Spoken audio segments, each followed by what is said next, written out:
Добро вечер и добро дојдовте во новото издание на емисијата Без граници. Овој пат гостин ќе биде член на еден од членовите на модераторскиот тим Македонци во Германија, тоа е Александар Каверовски. Што значи јас сега моментално средам со тројца Александровци во студио, тоа е малце интересно. Али Александар ќе му дадеме покасно време, мислам на Камберовски, сега ќе го остави малце Бузлевски да продолжи понатака да каже нешто што има да каже. Иванов, па ќе почнеме со уводниот дел на емисијава. Така, значи поздрав и од мене, од десниот Александар.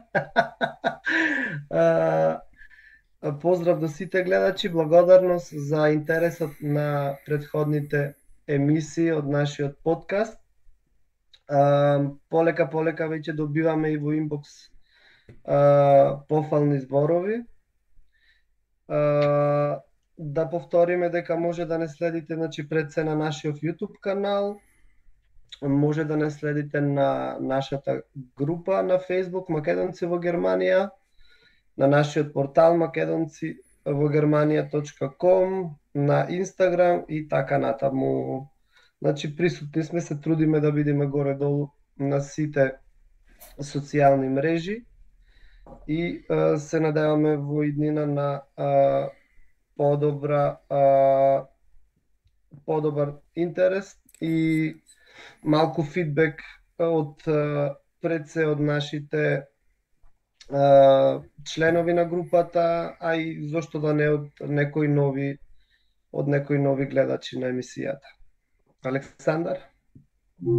Еве, како викаш Александар Левиот, кај мене Алекса се уклучува кога ќе кажеш Александар, ќе биде стресно. Поздрав од мене, се радувам многу што еве Александар средниот ни е гостин вечерва, навистина интересна приказка и ве поканувам сите да останете да ја последите сторијата на Александар. Ние знаеме нешто като знаеме вечерва, сигурен сум во тоа и навистина се радувам. Пред да му дадеме предност на Александар Камеровски да зборува, јас сакам само да го коригирам Бузле, не сме ние присутни на сите социјални мрежи, пример не сме на OnlyFans, така да не сватат луѓе погрешно. Исто покана Дони, јас пример искрено би сакал да слушам некој стар гастарбајтер што е тука пред 30-40 години, кога немало интернет, немало мобилни телефони, значи тој да раскаже својата приказна како тоа време било да се дојде дека без никаква помош, без ништо. Сега е, така да кажам, лесно, ако нешто те интересира, влезе у групата дека нас, напиши пост ке ти одговорат. Али пред 40 години не било така, па ако има некој од тоа време кој што сака да биде гостин, слободно нека ни пише емейл или нека не контактира на некој од нас, ќе му возвратиме на пораката. Александар Камберовски, добро вечер. Добро дојде прво. Како си? Добро вечер. Добро е најдов. Па, одлично. Благодарам за поканата и окажаната можност. Јас сум Александар Камберовски од Скопје, иначе еден од модераторите во групата. Во овој случај сум центарфор, имаме лево крило, десно крило. Се надам ќе биде интересна емисијата и ќе го задржиме вниманието на гледачите. И понатака и повеќе да се пријавуваат и да споделуваат интересни истории од нивното живење во Германија и надвор од Македонија. Пево, од каде да почнеме? Ајде да почнеме прво, кажа дека си од Скопје. Кажи ни пример како беше животот твој пред да дојдеш во Германија? Што те одлучи на тоа да дојдеш овде? Имаше таму работа, немаше работа, со што се бавеше? Значи чисто онака некој си уводен дел. Па во Македонија немам многу големо работно искуство, од причина што студирав доволно доста време. Еден факултет кој што не го завршив, потоа завршив социологија факултет. Не можев да се снајдам да најдам работа по струката, нели знаеме како е во социологија, да речам, не се премногу можностите за вработување, треба некој или да напушти да отиде во пензија или да замине на другиот свет па да се отвори работно место. Во меѓувреме запишав магистарски студии. Или ако имаш татко судија, мајка кадија, може и така да стане. Па да, сега секој со среќата и со късно да се нашалиме. Да, потоа по меѓувреме, значи по меѓувреме на магистарските студии почнав да работам, нели, по маркети, по мерчендайзер, кога пријавен, кога не пријавен. Сето тоа не ми изгледаше дека ќе има некоја нагорна линија на кариерата и некој посебен успех. Затоа се одлучив како студент на постдипломски студии да заменам во Германија на студентска работа на 3 месеци. И така тоа почна, значи тоа беше почетокот. После тоа се вратив во Македонија, после тие 3 месеци имав така некое првично видување како е начинот на живот, работа во Германија. Добро, не може се нормално да се види. Кажи ми тоа, која година било кога си дошол овде преку студентска работа? Тоа е 2016 година. Значи не така одамна. Па да, едно 6-7 години пред нас. Пред тоа имам аплицирано и за канадска виза, на 2 пати ми одбија, имам роднини таму со добра причина дека нели одам на свадба, ќе се вратам, во меѓувреме уште ми беа студиите, не ми одобрија. Потоа аплицирав и за Work and Travel програмата за во Америка и таму немав успех. И на крај искочи Германија.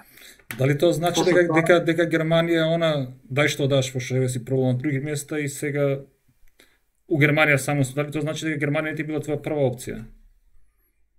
Па не прва, да речам последна. Да не сум успел во Германија, веројатно би пробал Малта или не знам на која друга држава кај што има исто македонски селеници или каде што да речеме не треба јазик да учиш и така. А која беше твоја прва опција? Канада?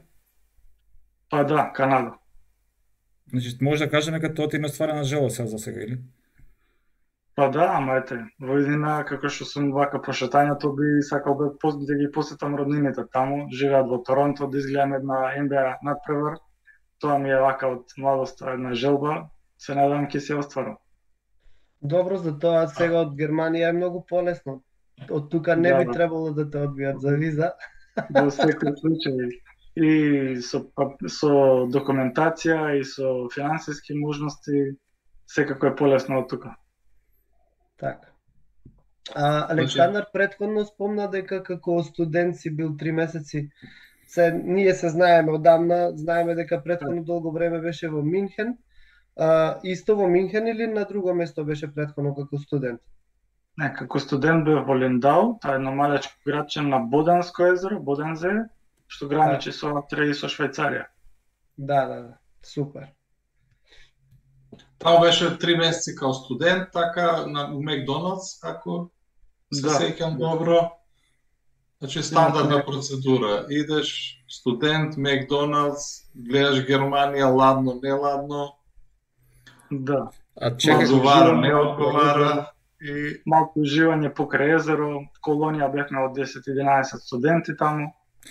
Кажи ми, за тие 3 месеца успеа ли да запечелиш нешто? Те баже, што ни беше гостин, он купил кола, Корса. Ти? Не, за тие 3 месеци не. Бидејќи киријата ми беше многу висока, да речам 550 евра за соба од 18 квадрати. И Александар, чекај, тоа е одма до Брегенц, до Австрија? Да. Во Макдоналдс беше таму? Да. Да кажам таму, сега брзо бевме таму фамилиарно и бевме во нашиот Макдоналдс и да ги поздравим, има многу наши македонци таму и на честа сладолед. Поздравни е таму.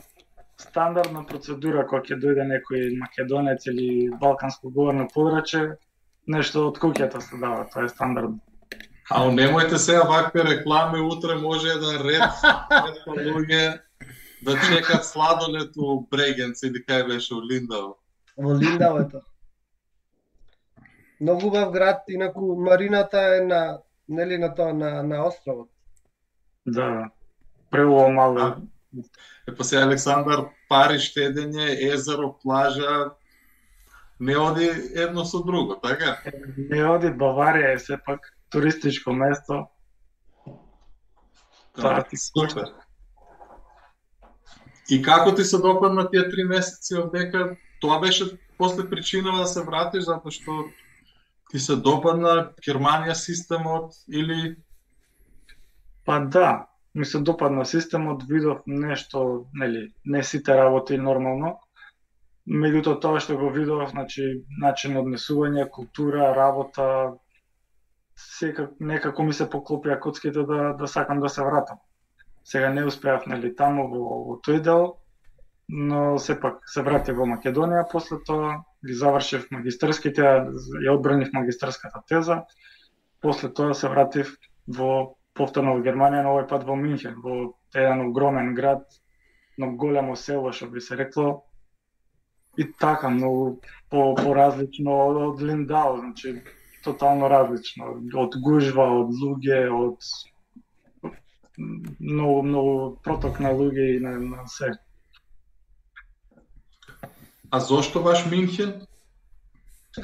Па зошто Минхен? Под групата најдов сместување, тоа видов оглас, се издава соба со, нели, што се дели кујна, се дели купатело со неколку луѓе, тоа ми беше прво нешто што ми искочи, едноставно не ми се чекаше, сакав да ризикувам, дојдов, пробав тука.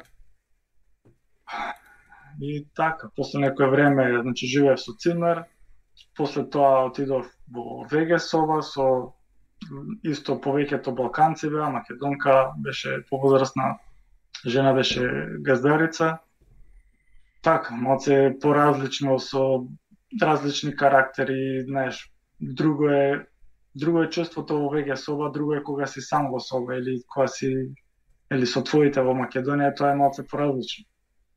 Да, па ти дека си од Скопје, не си го живел тој класичен студентски живот, ко овие што се од внатрешноста, као јас што имам живеено во Скопје, да речеме, со разни варијанти, со разни цимери, и тоа ти било прво искуство, али Минхен е стварно на вистина голема случајност баш во Минхен да најдеш сместување таму кај што е најтешко да се најде.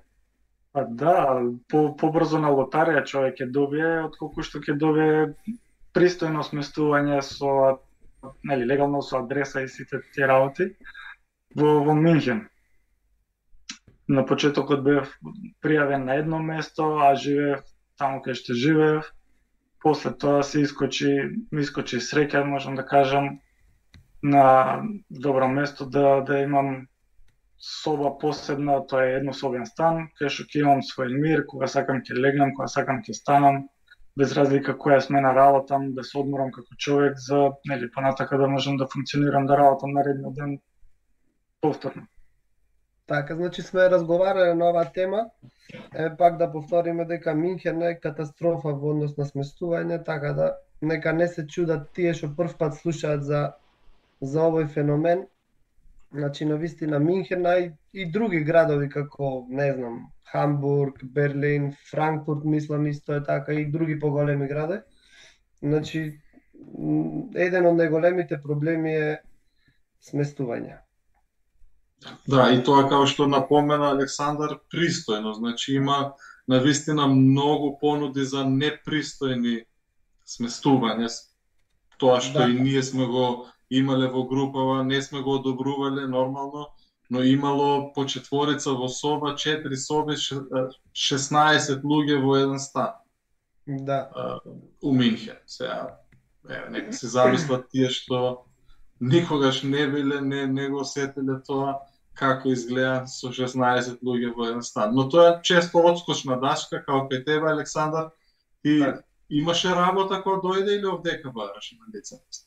Па немав работа, прво собата најдов, па после тоа барав работа. На почеток, нели, бидејќи ги имав сите потребни документи, социјален број, тоа ми беше многу полесно кога дојдов, нели, вториот пат. После тоа исто на почетокот, нели, не знаев доволно добро јазик, каде ќе одиш, пак по Макдоналдс. И на 2 аплицирав, на едниот ми повика и почнав со работа. Таму ито бевме со балканци повеќето. Има и оттаму доста интересни случаи. Тогаш и беше во таа 2017, мислам, почнавме и со отписите кои беа за возачките признавања, таму исто поделив го прашање ли со дозвола од шефот нормално, објаснив зашто и како што се работи, му покажав листот, рече во ред може да поделиш на колегите кој сака може да се подпише. Супер. Тоа беа интересни времења. Се требало на муштери да телиш таму, како ќе дојде, ќе сме ги собрале за 3 дена. Александар, ќе те вратам само малце во Линдо, повторно. Јас малце забележував кога зборевме, нели, секојаш да кажеме збориме за гости што сакаат да гостуваат, секојаш имаме 2 термини. Едниот е запознавање така и денешниот кај што снимавме. Сега во терминот кај што зборевме, кажа дека Германија не е перфектна, па у Линдау си добил грешка даночен број. Да, таа што беше со 2-3 збора само искуство. Така, значи бидејќи и беше проблем на таа, нели, секретарката што ги водеше сите тие работи, бидејќи сите беа студенти и јас бев 10 години постар од нив. И мојот даночен број искочи со година на раѓање, случај кога што, нели, не е мојата, и одам кај неја, викам, ама извинете, ако е ова, викам, така, нели, по логика на нештото, викам, сгрешен ми е број. И таа, па како, па нели си таа година, викам, да, не сум таа, сум 82. И таа се зачуди, па како демек, толку години демек ми прави, а си студент. Па викам, во Македонија се е можно, луѓе на 60-70 години, може да се запише на факултет и да биде нели редовен студент. Така да викам, јас сум на магистарски студии, затоа малце ми се одложи, викам, затоа сум ја повозрастен од останатите студенти. И се оправија таму. После некој време ја исправија грешката. Добро, тоа не е и тука. И тоа дури го има почесто во Германија, јас имам комшија 50 и нешто години, си студираше човекот, така да малце и модерно е последно време луѓе да студираат тоа трет факултет.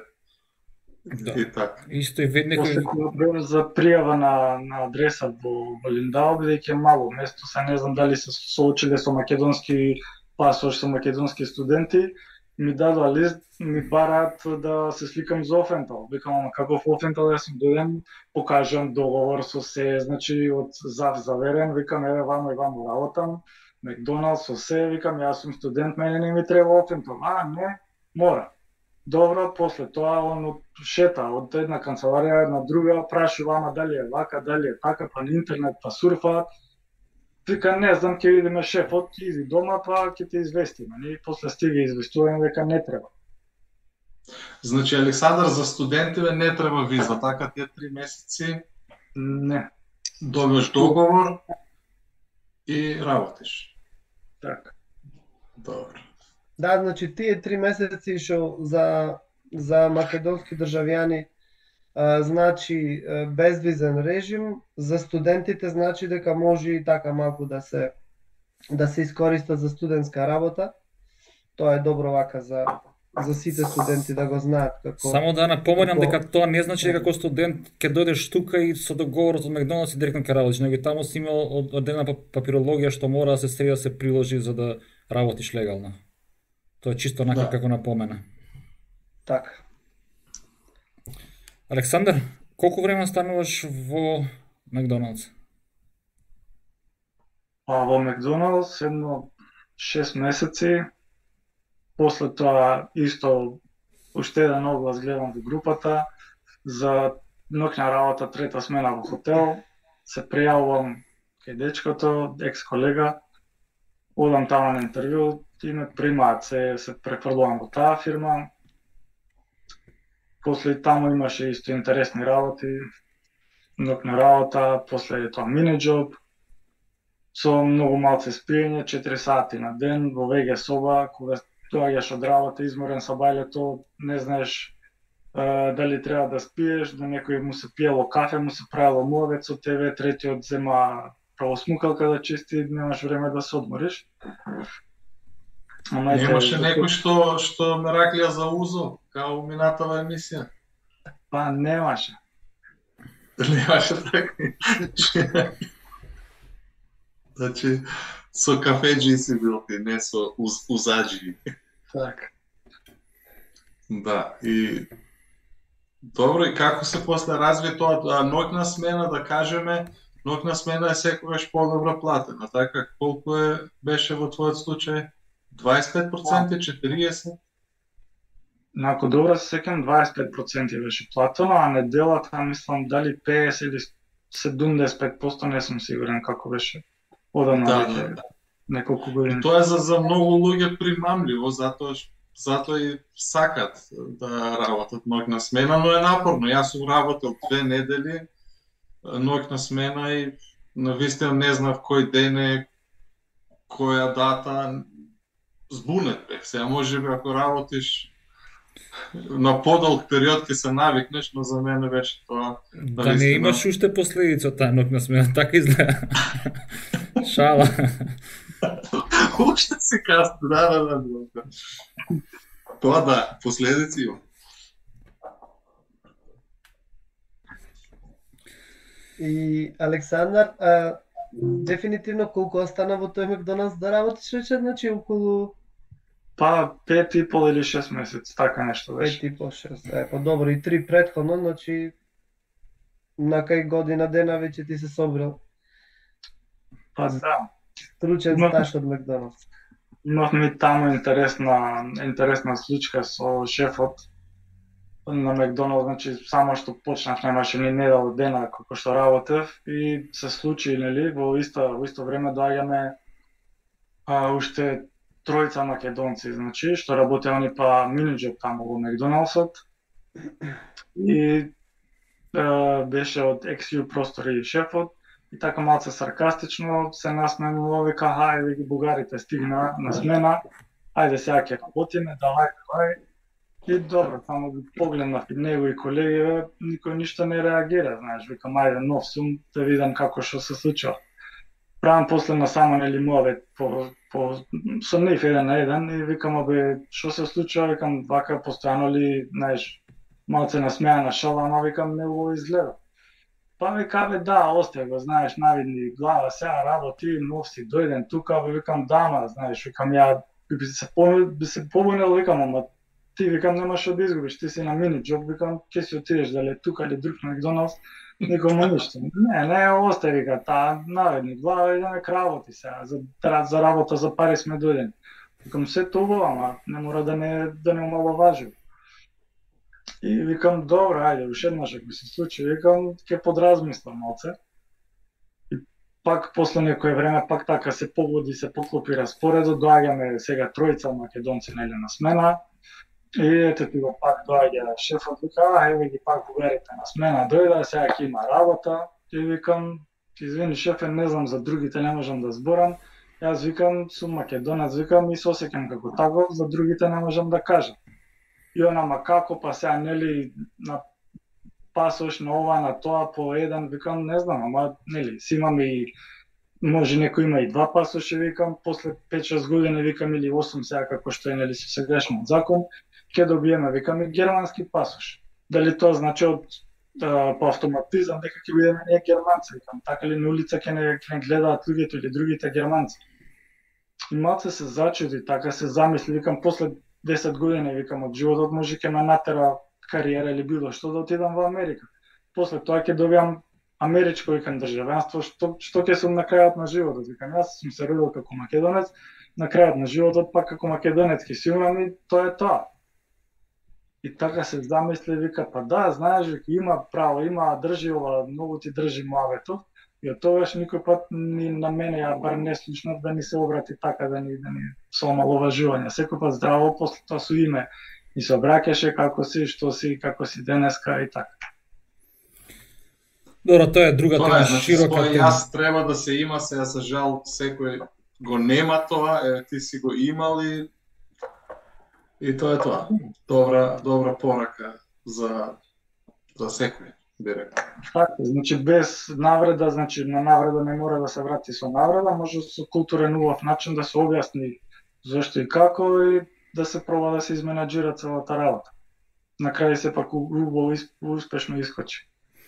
Добро, ја тука Да. човекот не го гледам дека бил крив, не бил информиран, така да и ја да сум бил на негово место, можеби ја така ќе сум изреагирал. Значи по документ Так. кога гледам некој каков е, тогаш мене не ми е јасно, значи. Јас само една кратка сторија ќе раскажам тука за Славче Таневски, нашиот дизајнер, можеби повеќето го знаете, ете може и ќе ни биде гостин некогаш. Како го запознав исто така у вестник Автоклуб, гледам слика, бугарски дизајнер Славче Таневски. И викам, ој не може да биде бугарски дизајнер Славче Таневски, значи нема ништо бугарско во името, значи. И тогаш немаше Facebook, оно пишав на Skype. Викам, Славче така и така во Автоклуб Хрватска си као бугарски дизајнер. Наведен и он веднаш ми прати, викам, мора да се исправи и пиша писмо и во наредниот број на Автоклуб Хрватска му се извинија јавно за грешка. Значи он така веднаш реагираше, поздрав до него, ќе му пратам емисија. И така, значи слична сторија и за мене многу интересно, бидејќи ден денес се дружиме со Славче. Добро. Александар, кажа дека имаше проблеми со смештајот по 4, по 5, по 15 души таму као касарна. Кажи ми кога успеа да најдеш стан каде што ќе бидеш сам и каде го најде? Во Минхен ли беше тоа каде? Чи колку време траеше таа твојата голгота додека бидеш свика сам на своје место? Имав многу голема среќа за неполна година дена да го најдам тој стан. Не знам, котките некако се поклопија да кај што работев, после тоа се префрлив трета смена во ДХЛ, во лагер, во магазин. И од предходно го знаев човекот, значи знаев дека да живее на зграда, се дружевме често.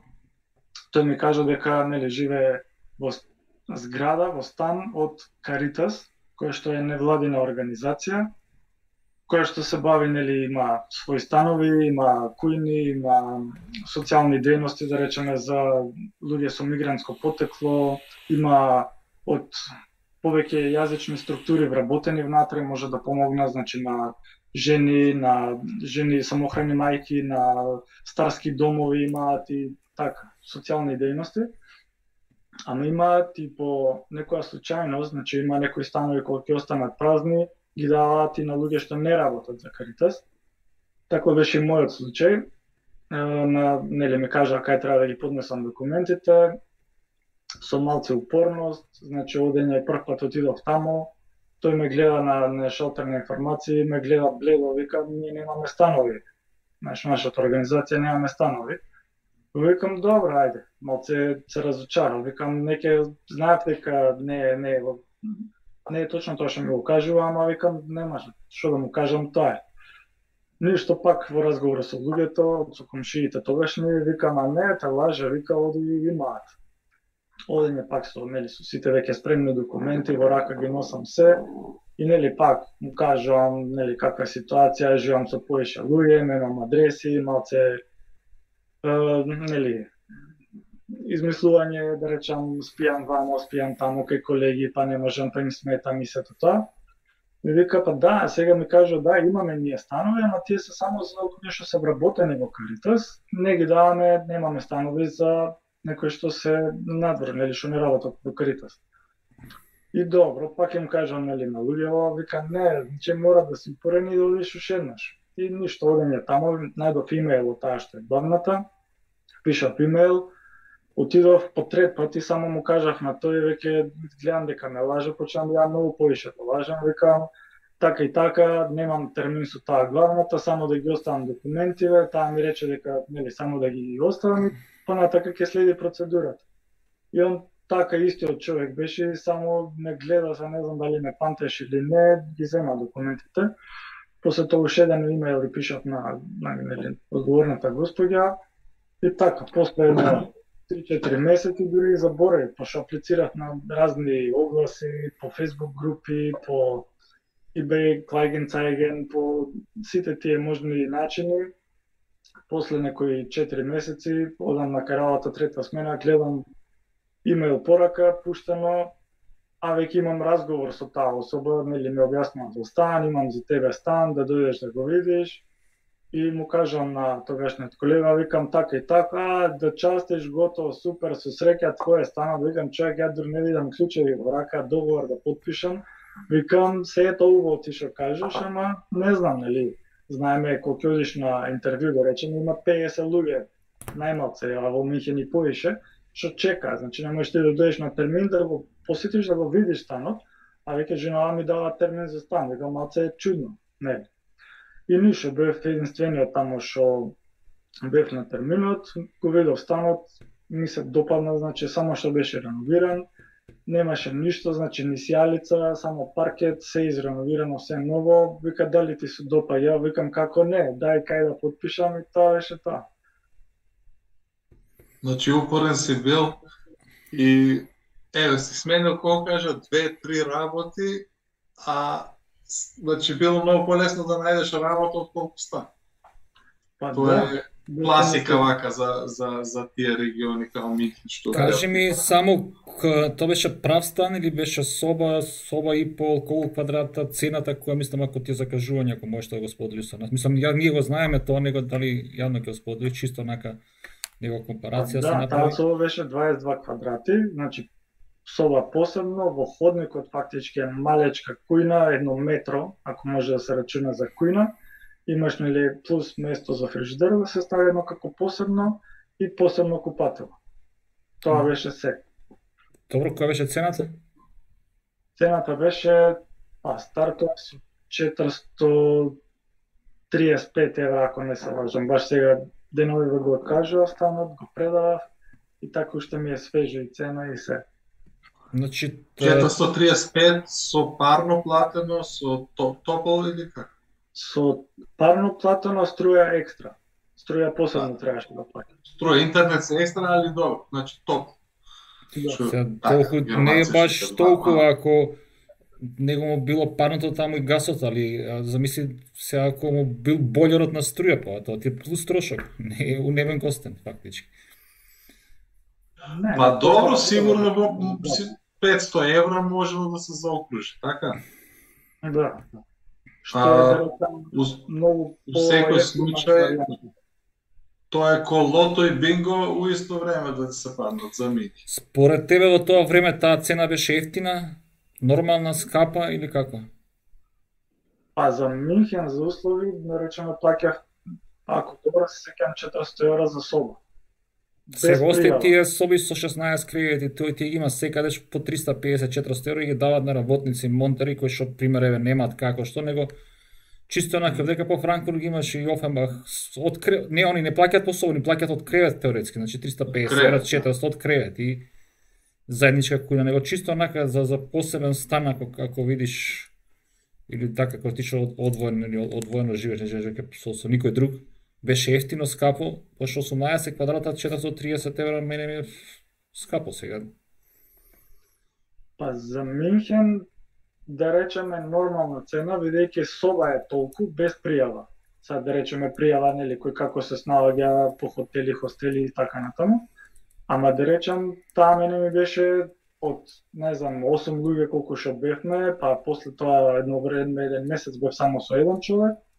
Со еден во соба, тоа ми беше премија, да речем. Значи си го имаш мирот, трета смена доаѓаш, си спиеш доколку сакаш, никој не ти кажа дали си измил сега тањирите, зашо си уклучил правосмукалка сега или не знам ти што, такви некои работи.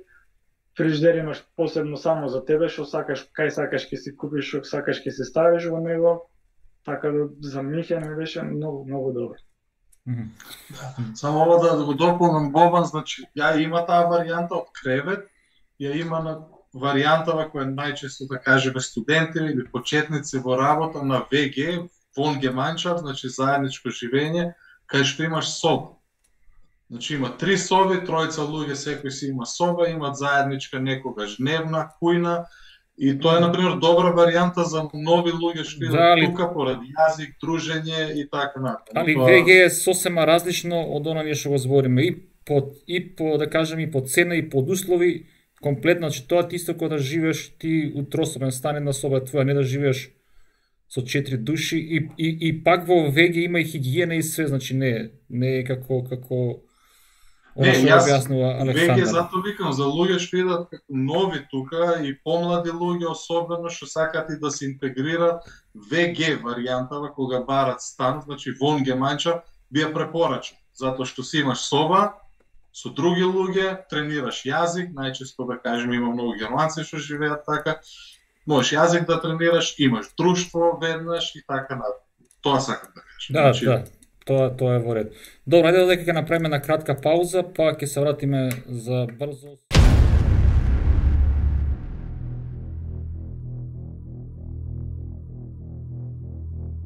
Така, значи се враќаме после паузата. Александар, само да се навратиме на делот кога ни спомна дека станот во Минхен си го изнемил преку организацијата Каритас. Тука кратко само да спомниме дека Каритас, исто како и Диакони и АВО, тоа се невладини организации кои меѓу другото даваат и бесплатна правна помош.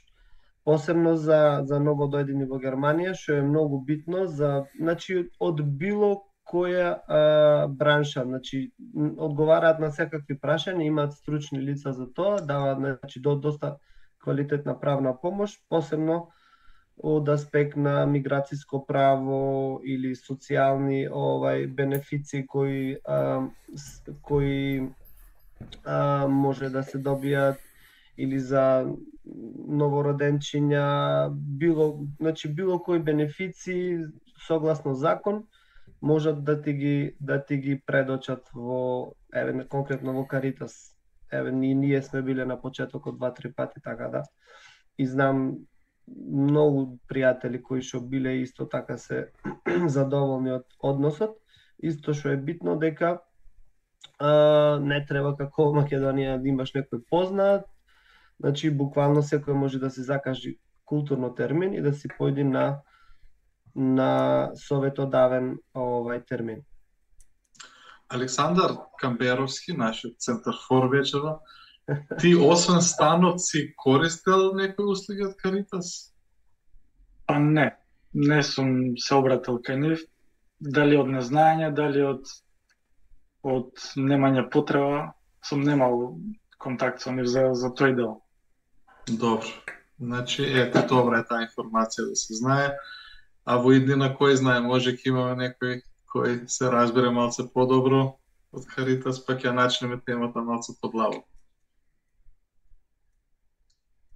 Така, значи, одиме понатаму, Александар, значи, како се одвиваше твојот развој тука во Германија? Како течеше животот? Нова работа стекна или остана на таа? Дај раскажи ни малку за тоа. Па, после тоа, значи после ДХЛ се префрлив, бидејќи ми беше веќе најден станот, се тоа средено, викам добро, не мора да се убивам толку многу од работа од трета смена и миниџоб. Се префрлив прва смена само да работам како Reinigungskraft во клиника. Таму останав 1 година. После тоа во истата клиника се префрли во друга фирма што се занимава со вешарај или со разнесување на вешот во низ клиниките. И таа фирма е од Австрија со представништво во Минхен и во Аугсбург. Има 3 клиники, по потреба оде всекаде, значи ако е некој болен или кога некој треба да оде на одмор, по 2-3 недели одев таму како на замена. Беше интересно, значи повеќе имав контакти со луѓе, значи се збореше на германски. Имавме доста наши вработени или вработени од клиниката што беа од Балканот, но сепак зборевме на германски, одговоравме на телефон, на имејл, секојдневно контакт со нив.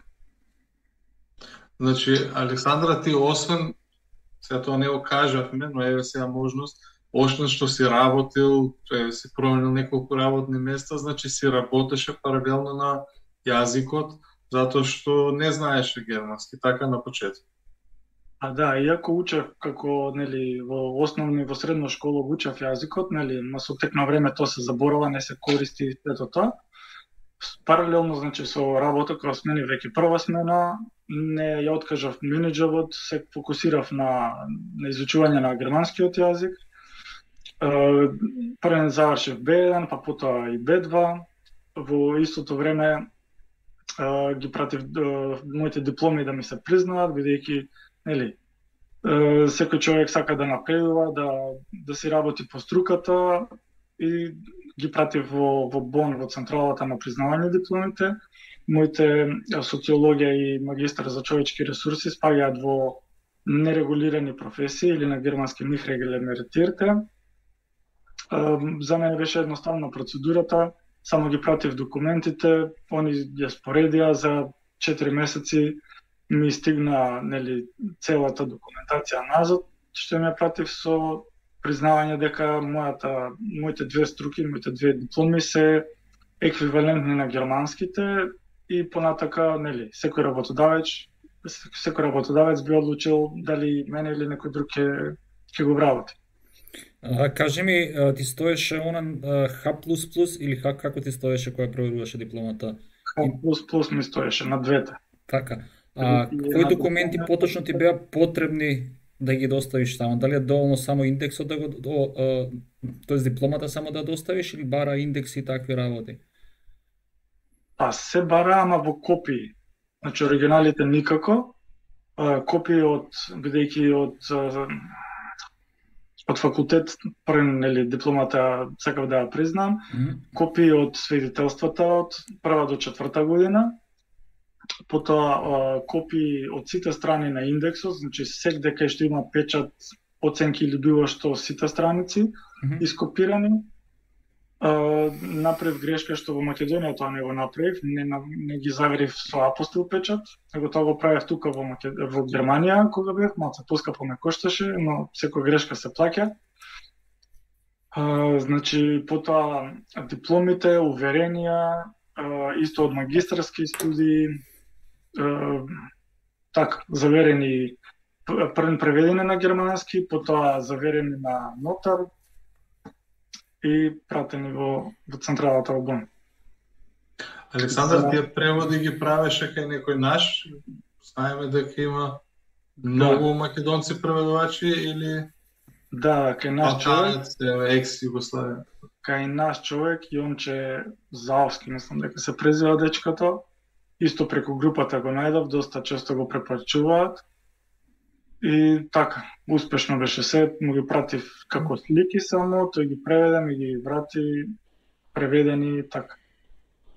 Да, значи, кај тебе бил случај, ето тие нерегулирани професии, кои се ти за збориш две дипломи, едната е за социологија, друга е за човечки ресурси, така?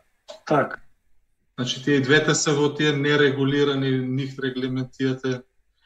Во регулирани спаѓаат медицинскиве струки, инженерскиве струки. Мислам дека медицинската струка спаѓа исто нерегулирани. У регулирани спаѓа електрика, таква нешто, тоа таму не ти треба. Значи можеш да работиш во таа струка без признавање, без да имаш диплома, значи да имаш познавање само. Тоа е инфо, јас што го имам од пред неколку години, сега не знам како е. Да, зависи, медицински струки зависи дали за стручен персонал, например за лекар и така натаму, за тоа или зборим. пак за она што велиме ние за болнички персонал. За болнички персонал не треба, него кога збориме зона за стандардно здравство, што е многу за... Добра, ова тема може да ја разработиме малце подетално и да направиме текст кај нас на порталот makedonci-во-германија.com, па ќе го закачиме овдека доле и така да направиме малце кои професии каде припаѓаат, бидејќи мислам дека е интересна тема. И добро, Александар, значи ти си добил признавање на диплома, но си продолжи да работиш во Вешерајот, така? Така.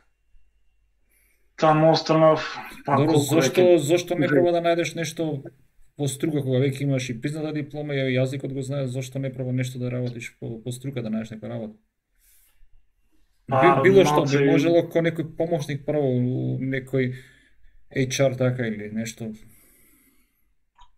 Па сепак да речеме бараат јазик за такви повисоки позиции. Во тој момент нели немав доволно познање, немав дипломи. Во моментот имам B2, па се најдам мала пауза, па ќе отидам и до C1, бидејќи тоа многу ќе ми користи нели во мощната кариера. Бидејќи тоа се бара, значи не може да се работи за такви. Сакаш да кажеш дека услов на тие огласи да имаш C1 тако, пошто до сега не сум затегнал некаде оглас кај што наведено кој степен на познање на јазик треба да го имаш. Пишува само дека треба да имаш основно или да имаш добро познање, че така некако наведено, али не е наведено со C1, C2 така. А не е наведено со кратеница C1, него е Fluent е добро B2, не ми текнува сега како е за C1. Али има, значи, посебно зборче што означа дека многу добро познавање, бидејќи нели треба правни работи, треба други во склопот на работата што е, се разговара со луѓе, се прави интервјуа, мора да се познава доволно добро јазикот. Не, тоа факт е дека треба да се познава добро јазикот, тоа значи може да бидеш таму ко рекрутеринг, ко било што, тоа е факт, него чисто дека не сум сретнал некаде наведено на кој ниво треба да го знаеш, али факт дека тоа е бранша каде што треба комуникација на... Тоа се добра, значи... Исто така ќе треба, освен и германскиот, само да довршам, освен и германскиот ќе треба сигурно и некој друг странски јазик да познаеш, пример англиски најчесто. Да, англискиот многу добро ми оди, немам учено, немам дипломи, ама се користам со него, балкански нели не ги наречуваме, по дефолт тоа. И така, али немам искуство, да речеме во Македонија имаме само теоретски и за социологија и за повеќето струки имаме многу теорија, учиме од книги, од се, или од интернет наоѓаме литература како е во другите западни земји или некои случаи ако истражуваме, ама пракса во реална ситуација, во фирма или во нешто, многу тешко во Македонија. Александар ти кажа дека сега струкава социјална работа и такви работи е прилично ограничена со работни места во Македонија. Како е овдека по пазарот? Има доволно работни места во тој дел или исто така не е едноставно да се дојде до работа? Поправам социологија, имам завршено, социјална работа е многу слично, ама не е исто. Па социологија треба, пак нема многу избор на работа, да речеме тука да работиш како професор по социологија во некој средно или средно школа, пак ти треба многу познавање на јазик, среќа и сите пропратни витамин Б што викаат ирландците. Исто така може да се работи во политички партии, колку што имам истражувано, нели, на тоа дел од дипломата пишува каде би можело да работиш со социологија, ама тоа некако не ме влече. Не се пронаѓам лично во тој дел, се поплатено, идеално, поубаво ми е човечки ресурси, макар и да е тоа на почетно ниво, колку да влезам, што се вика, после понатака, зависно од фирмата и можности, се би се надоградувало понатака. Човечки ресурси, сега ме интересира што конкретно офаќа тоа, кога е твоето замислено работно место, што ви работи? Човечки ресурси, не знам сега, зависно колку знае од гледачите, тоа на времето во бивша Југославија се викаше кадрово одделение. Човек е кадровикот да ти среди за одмор, за плата или за било што. Кој гледа бољи живот знае. Така, тоа е малце по шминкано, да речам, човечки ресурси. И во светот така, не само кај нас. Да речеме, тие прават регрутација на нови кадри, читаат интервјуа кои ќе го поканат на интервју, пресметки на плати, водењето на само интервју, после тоа покажување на работата што треба кој како да работи, нели за ново вработениот, средување на документи, значи има посебни тоа делови во Германија или во поголемите компании, во концерните, тоа се поголеми одделенија кои што еден човек работи само еден дел од работата, а кај нас во Македонија тоа го имам учено како целокупно, значи се. Тука кој ќе ме прашаат што имаш учено, човечки ресурси, да, за кој дел, општо за се. И малци ми е несфатливо тоа тука. Ама, тоа е. Значи, кај тебе сега практично само поголеми фирми се таму кај што нудат такви работи. Па, има човечки ресурси добро, во средни фирми, не мора да се големи фирми, имаат дали како посебно оделение, а може и како аутсорсинг или човек што не работи за таа фирма, ама работи како приватно, да кажам, за рекрутер само, да им бира работи. Имаме, да речеме, и овие што се цајт фирми, имаат на таков принцип работат, што само рекрутери работат за нив и ги распоредува, да речеме, луѓето што се за соодветни позиции на соодветни фирми. Добро, значи, прилично доволно можности, така? Па да, ми изгледа интересно. Сакам од другата страна, да речем, на масата да седам јас, да сум интервјуерот, да поставувам прашања, да видам како ќе реагираат, како одговор ќе дадат, нели, со поени, со штеклирања. Има различни методи на избор на кандидатите. Да, у принцип овде Добро. човечки ресурси се те прима на работа човечки ресурси те брка од работа, тоа е така. У наводници. HR во Германија. У наводници, кој ќе се вработиш во нека голема фирма, ќе кажеш па да дојдеме да не да не оцениш дали сме за или не. Добре, нема проблем.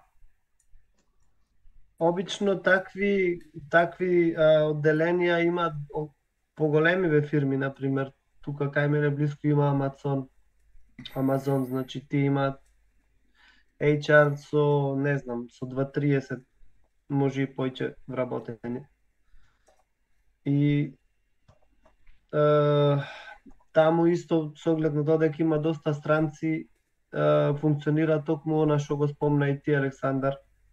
Значи, дел на германски, дел на англиски, а дури може и други јазици да користат. Добро, доста е со HR сега, завршена е таа тема, мислам. Ќе ти каже Александар како ќе биде кога се вработи.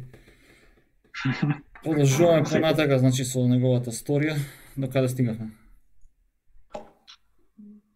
Па, стигнавме до фирмата последна кај што работев. Се соочив со така малку проблематичен период. На крајот успешно се заврши за моја среќа или моја страна. Имав мали потешкоти со кичмата, со работниот стол, бидејќи работата беше и тешка и напорна. Работев, нели, низ клиниките, потоа не сакав да се вакцинирам, нели, кога дојде целата фама околу таа законска определба од владата дека мора сите што работат во болницата, без разлика во болници, без разлика дали се медицински или помошен персонал, мора секој да е вакциниран. Не сакав и успеав до крај. Потоа ми дадоа отказ за кратко време. Ми рекоа, па добро, сега ни фали еден човек во лагерот, во магазинот, може да се префрлиш кај нас. Во ред ми се допаѓаше таа идеја, викам без вакцина, во ред. После тоа исто продолжив уште некој време, се беше во ред, си правев тестови, си носев маска само ја као луд, ама ништо. Не ми сметаше на мене. Последно време, ајде ја тргна и маската, не мораш да носиш. После тоа болките ми се зголемија таму во магазинот, бидејќи беше многу потешка па работата. Буткавме вагени, истоварувавме или му помагавме на шоферот да ги истовара, да ги утовара големиот шлепер. Веше рајот иначе се носеше во Австрија, таму се переше и се враќаше секој ден во Минхен. Бев на боледување, едно така малце полого боледување од 3 месеци, во кој што бев на физикална терапија, на доктор и сите тие работи пропратни. Имав малце, бидејќи имавме група на WhatsApp, таму ги споделуваа и планот, и прашуваа како што, до каде, кој кога е болен, сите таму пишува. И во еден од, па да речам, мислам дека беше последниот месец кога бев на боледување, те ме прашуваат, па дали до кога ќе се вратиш, па кој е твоето мислење, викам, јас 15 дена унапред не можам да го кажам, значи треба докторот да каже. Одам се што треба правам, на крајот на криштата тој е што ќе одлучи и ќе каже каква е состојбата. А чека, таа комуникација оди преку WhatsApp, каде што се твои шефови таму вработени како?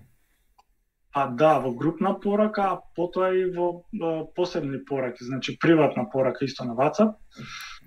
Да, во еден момент, нели, 2 дена поред ми се јавува шефот, јас на боледување, знаев дека по некои законски основи тој не смее тоа да го прави, не му изреагирав, не му се јавував, не му пишував.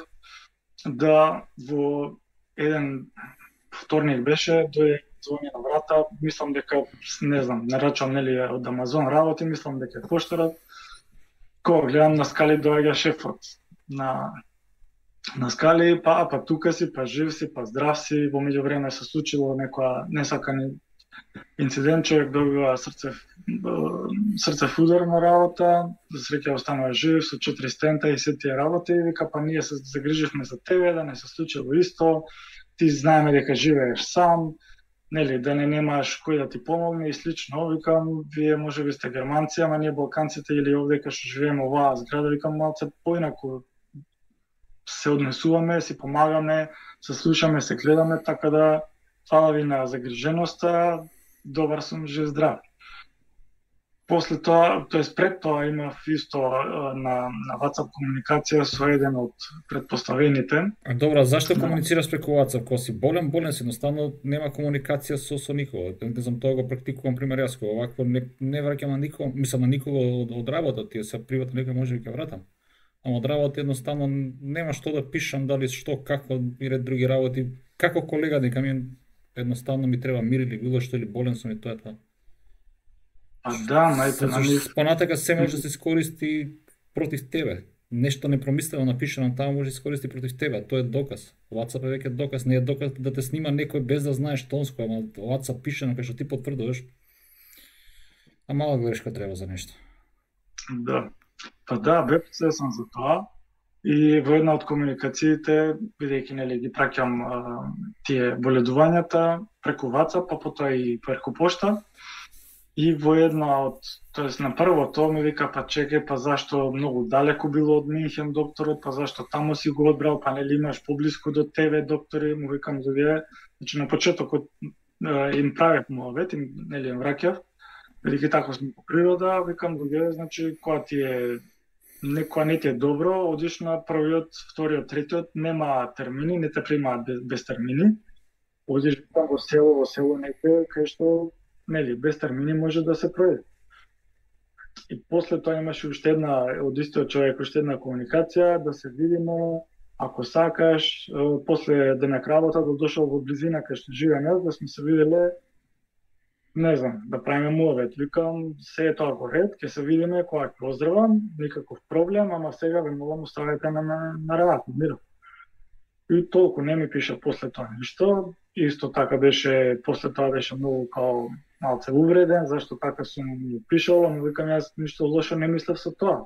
Јас сум на боледување, оставете ме на рад и тоа е тоа, немам што да гледам, значи му кажав исто потоа на шефот, викам, бидејќи он правеше операција на коленото, викам, пример, вие кога бевте на операција, правевте ли со некого муавет, се среќававте ли со некого надвор, со колеги, со пријатели, со комши, да, па не знаеше што како да ми изреагира, како да ми одговори, бидејќи па да, јас си пишав со колегите, викам да, ама секој е различен, вие сте си пишувале, јас не мора да си пишам, значи ни по договор, ни по закон, не мора да си пишам, не мора да ви објаснам премно.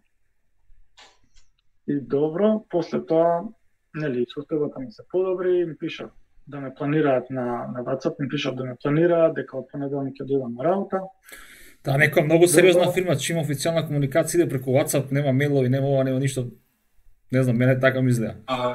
Да, Александар, колкава беше таа фирма? Мислам ти рече дека од Австрија е веројатно голема фирма, но тој дел во Минхен бил неколку луѓе, може би, или колку сте били? Да, таа е голема фирма, не знам, или до 900 и некоја формирана, има во повеќе земји околни што се околу Германија. Има представништво во Минхен и во Аугсбург. Сега во Минхен се е повеќе од 10 луѓе, 10 работени на цело работно време, што е многу битно да се спомене. И така, во понатамошното, значи кога им најавив дека нели да сакам ќе се вратам и сето тоа ми завршува, кога веќе знаев дека ми завршува боледувањето, морав да им најавам за да ме стават на список, да речем. И другиот ден ми враќа шефот со скриншот нели од колку имам прековремени сати, ми вика да, во ред, супер тоа, нели се надевам што си добар, подобро, поново фит за работа. Со тоа што имаш премногу прековремени сати, те молам да ги искористиш, еве земи една недела земи Zeitalsgleich или порамнување на сати. И мене веќе тогаш ми се упали црвената сјалечка, викам, ова не иде на добра работа, а после 3 месеци ми даваат уште една недела пауза, викам, ова не ќе да е на добро. И добро, се слушав, викам, не е проблем, во ред. Да, за 2 дена од Австрија ми стига препорачено писмо, нели, морам да се подпишам за да го земам. По него стои отказот. Нема причина, нема ништо, ни зашто, ни како, до нова година, дека ми завршува едноставно работниот однос со таа фирма. Како немаше причина, немаше наведено никаква причина, имаше ти договор на неопределено, како беше? Договорот, бидејќи работев повеќе од 2,5 години, ми беше на неопределено време, на 40 сати. Немаше никаква ни причина, немав ни опомена. Добро, првиот отказ беше ради други причини, ради короната, тоа не се не важи, го искина, нема проблем. Во меѓувреме и пред тоа немав никаква опомена, нити расправи, нити карање, нити бешверде или рекламација некој од муштериите или од клиниката, никаков значи проблем, кога да им треба да ускокував во ситуација, да некој е болен, ајде сега оди ваму, оди таму, кога да им треба тука бев за нив. Едноставно не пишуваше ништо, отказ до крајот на годината и тоа е тоа. Александар, се малце околу боледување, колку долго беше болен? Дали го продолжуваше таа рехабилитација, тоа го плаќа здравствениот систем, нормално до 6 недели ти плаќа работодавачот. Малце тоа да го објасниш, бидејќи си бил подолго од 6 недели, колку што јас разбрав. Така. Значи, за истата диагноза само се продолжуваше секој месец, на еден месец има боледување. Тоа е од ортопед, значи, само може да се добие толкова долго боледување и нормално со причина. Првите 6 недели да се плаќа нели од работодавецот, после тоа оди од АОК или од здравственото осигурување. Сега за процентите не ме држите за збор, ама секако се намалува после тие 6 недели. И така. У Германија некој си стандард 2/3 од платава, така да верувам дека се јас шпекулирам, верувам дека тука негде се движело тоа. Да. Тоа е и кога ќе си на родителско одсутен, тоа е и кога ќе останеш без работа, преку џоб центарот, тоа се тие се 2/3, некако претпоставам дека и во твојот случај било така. Так. И не беше заштитен преку договорот, бидејќи си имал договор на неограничено, така? Така. Бидејќи тоа е мала фирма, да речем, во представништвото во Минхен, немаме Betriebsrat или човек на кој што можеш да се обратиш да попрееш молбе, нема ни синдикат, ни ништо такво. Многу голема предност имав со тоа што првиот договор за осигурување што го направи во Германија, само што стигнав, нели, тоа беше за Rechtsschutz, за заштита на работничките права на вработените. Правно осигурување, така се наоѓа. Да. Во истиот ден им се јавив на нив, едно време се мислев и да го откажам, викам, па добро, имам сега стален договор, немам што да, знаеш, имам добар однос, добра комуникација со фирмата, со колегите и се тоа, викам, џабе го плаќам ова, сакав едно време да го откажам. Не е некоја, нели, големи пари, 20 евра беа во тој момент, ама ете, одлучив да не го откажувам. И добра одлука направив тогаш, го искористив во прав момент, што се вика. им се јавив на нив, им објаснив со сите работи како што беа со првиот отказ, со вториот, со боледувањата, со сите работи. Прво што ме праша дали имам договор на неопределено време и колку вработени има фирмата. Дали има над 10 вработени, бидејќи тоа е законската основа. Малце ми беше нелогично, бидејќи да речеме што ако има 8 или 9 вработени фирмата, едноставно газата може, или претпоставениот може да си прави што сака со вработените, кога сака да ги прима, да ги отпушта без никакви последици спрема него, правилно. Добро, во тој случај нели го имав и распоредот и си тоа знаев колку вработени, викам да, имаме повеќе од 10 вработени.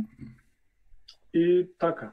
После тоа они ме праша, вика дали имаш некој адвокат веќе најдено, спремено, за кој што сакаш да го консултираш или може ние да ти понудиме без разлика, значи каква е твојата одлука. Викам не, ова ми е ново, шок, не знам, би можело вие да ми предложите, сум нели отворен за предлози и се. Ми рекоа да, во ред, ќе ти предложиме човек од адвокат, германец од Берлин, вика дали ќе ти смета тоа. Викам никаков проблем, има нели телефони, имејли, секаков начин на комуникација, не ми треба да влезам до канцеларија да се видам со него. Тука едноставно да му објаснам, да опишам целата ситуација, работата, да ме застапува и да истурка работата до крај што се вика. Не ми е битно далечината. Во ред. И така, потоа ме поврзаа со нив, контактирав со, да речем, приемното одделение, па потоа со адвокатот ме закажаа термин, после ден-два ме прашаа кога сум го добил отказот, како што сеќавам, 2 они прават, значи, како жалба на тој договор, им го сликнав, значи, им го пратив на мејл, секоја комуникација на WhatsApp, дека, да речеме, предходно на шега, на смеја, на шала ме притискаа нели за вакцинацијата, за првиот отказ. Ми рекоа, демек, добро, се тоа ќе го процесираме, нели, дали ако има можност, или ако се покајат, ако се коригира, дали би сакал ти да се вратиш, или они да речат да сме сгрешиле. Но викам, бидејќи прв отказ веќе имам добиено од нив, ме преместија на друго работно место, така да таа можност од нивна страна е веќе исклучена. Јас немам никаков проблем со нив, би сакал, би можел и ќе можам да работам по таа работа. Меѓутоа викам, тоа е нивната одлука. И вика да, во ред, тогаш значи нема логика они да се покајаш, така народски кажано, би одели они до крај. Добро, и вика тогаш ќе направиме жалба, после тоа сите работи они што ги добија од мене, ги проучија, после тоа ми се јавија за консултација, уште нешто ако не им беше јасно и така одеше тоа. Потоа, нели, ми стигна исто на мејл дека веќе е закажено и судење и се, дека тоа многу брзо ќе оди. И така, ме изненади исто тоа, после тоа ми пратија нели од Zoom линк со пасворд, со се, дека може во тој петок беше во 8:30 часот, отприлика 2 сати би требало максимално од судењето, можам да присуствувам. Значи, извини што ќе те прекинам сега вака овде, значи судењето траеше преку Zoom, така? Да. Добро, тоа е нешто ново, пример, јас до сега го немам слушнато. Во ред заради коронави тоа е сватливо, али немам случај некој вака близок или да познам некој кој што има судење преку Zoom. Александар, ние овде ќе завршиме првиот дел емисијава со тебе. На гледачите можат да останат и наредната недела со нас, да го погледнат вториот дел, значи да видат дали ти го имаш изгубено овој судски спор, дали го имаш добиено, и што се понатака си поминал во оваа ситуација, а исто така ќе објасниш и убав детал од твојот живот, пошто гледам дека имаш овде македонско, мислам дека тоа е знаме на Кенија или Кенија? Така, од Кенија. Да, не се прави дека не знаеш. Не, ги знам, има кажано, ама ги мешам. Не, ги мешам, значи сум заборил дали е Кенија, Коста Рика, небитно. Да ни раскажеш за случката како ја запозна твојата сопруга од Кенија, дали е таа сега овде, ако овде како дојде и така натака.